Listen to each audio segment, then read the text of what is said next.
என்ன ஜாதி? அவனும் நம்ம ஜாதி தான் ஒரு பொய்ய சொல்ல வேண்டியதானே? உனக்கு தான் அவனை பத்தி தெரியல.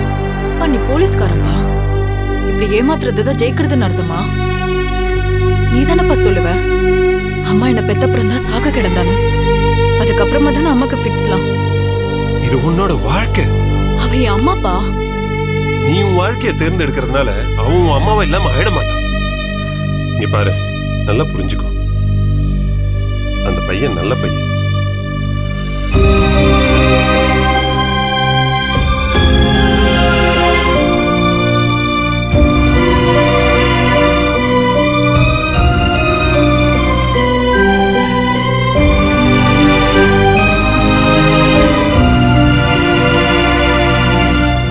நீ என்ன சொன்னாலும் நான் கேட்க மாட்டேன். எத்தனை தடவை சொல்றேன், என்னை விட அவன் உனக்கு முக்கியமா? உங்க அப்பனும் நீயும் சேர்த்துக்கிட்டு நம்ம சாதி சார முன்னாடி என்ன தலை குடிச்சு நிக்க விட்டுறாதீங்க.